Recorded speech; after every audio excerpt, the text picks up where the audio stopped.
apology message to you at the full moon meditation in the new location, but sadly I've got a positive test result for COVID, and so as I'm recording this, the full moon is reaching the exact opposition from the sun. So I'm very sorry if you aren't able to hear. I'm going to try to face the camera while I talk, but I do want to point out the sun here is in Aquarius, because that is directly opposite from Leo. Leo is known to be the star, like the exuberant, outgoing center of attention, which is interesting because it actually is the traditional, it is traditionally ruled by the sun. The sun is actually the planet associated with the sign Leo. So it's very interesting that it's actually opposite that right now. It's actually opposite its domicile, where it is at home, where it is most comfortable. It's actually uncomfortable in Aquarius, the sun, I should say. So the sun here is in Aquarius, and Aquarius is the collaborative humanitarian. That's actually kind of an oddball, the odd person out. So a very uncomfortable feeling for a Leo. Leos like to be accepted and well-known and not necessarily finding their identity in the group, as an Aquarius does.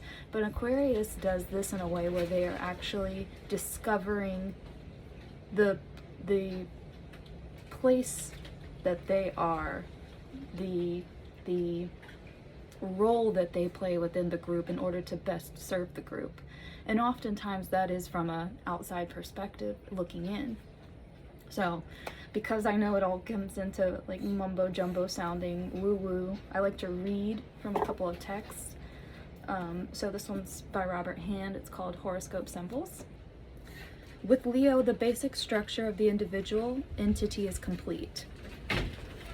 This is clear in that Leo is a sign of developed ego and self-confidence, with strong needs for self-expression, admiration, and uncompromising personal integrity.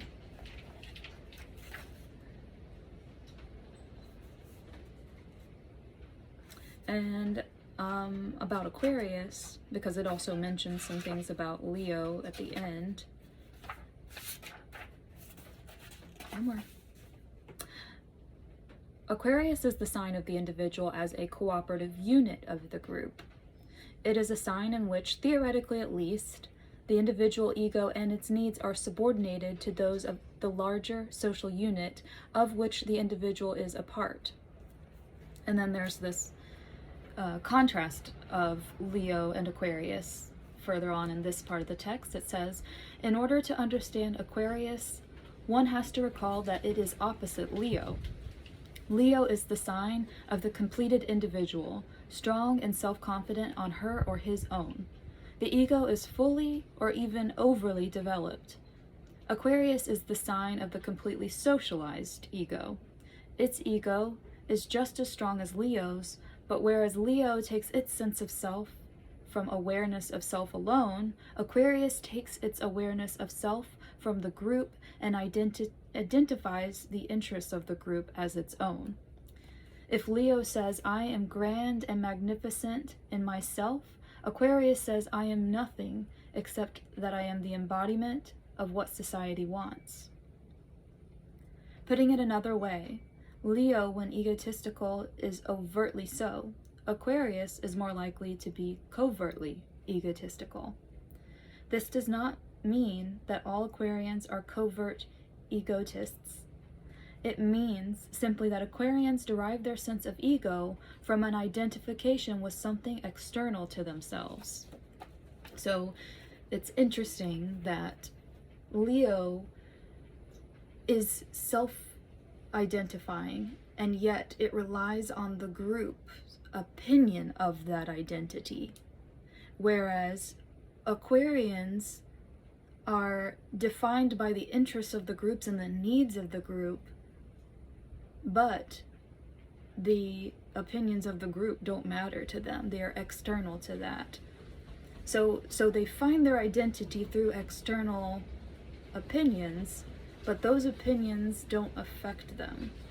And Leo is the archetype that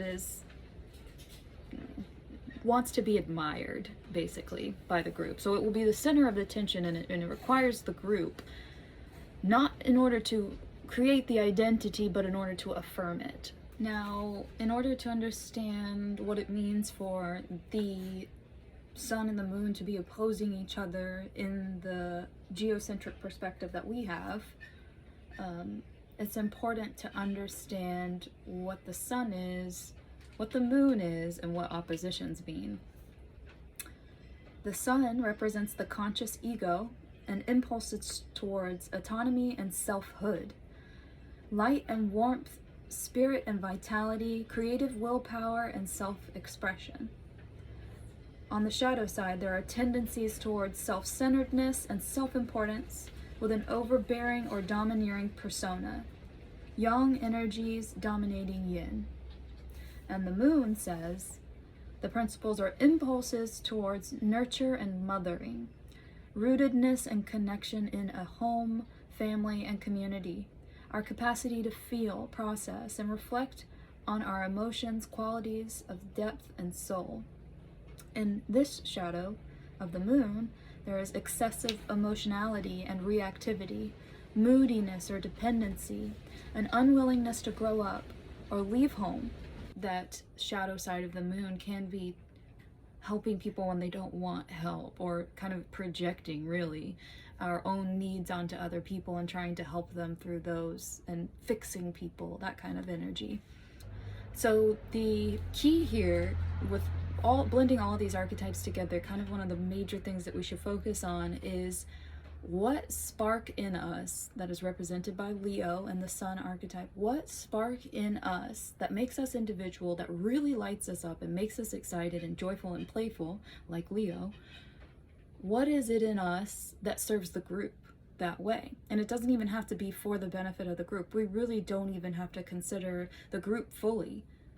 When we express ourselves to our full potential and turn that spark into a raging fire that people can use as a beacon of light to move towards us, that's the energy that we're trying to encompass here. That's the kind of positive way that this could manifest. And so for me, as an Aquarius moon, it's very funny that I have to present my gift. Really, it is my gift. It is my passion. This endeavor into astrology is something I'm fascinated by, and it is something that I could endlessly look into. I could endlessly talk about. And so that's the spark in me that I'm presenting to you all. And funnily enough, I can't even be there to do it. I can't be this like Leo at center stage with it. I'm actually having to use technology, which is interesting for me.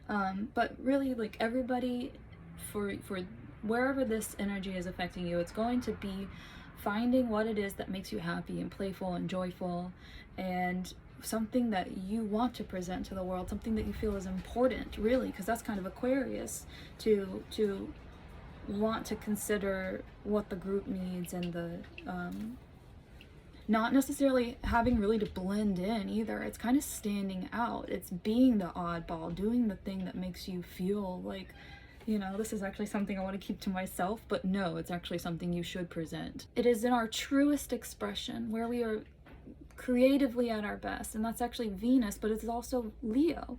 And so where we are creatively at our best, where we are exposing our connection with source, that flow state, whatever it is that you want to call it, where you feel most alive, benefits the group.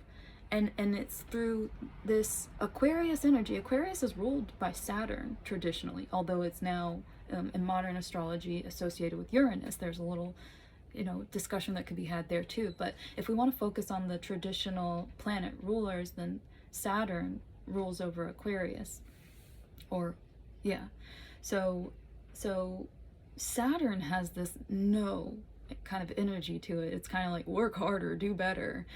And so it's interesting that, you know, all of our efforts to express ourselves even if we're faced with adversity, even if we're faced with opposition or criticism, it's important in order for you to find your real connections in this world to be yourself fully and really focus in on your Leo energy in even a rebellious kind of way, you know, just be who you are, and that will lead you to this place where you feel invigorated and on fire and accepted, much more than you could ever be accepted for pretending to be someone that you're not.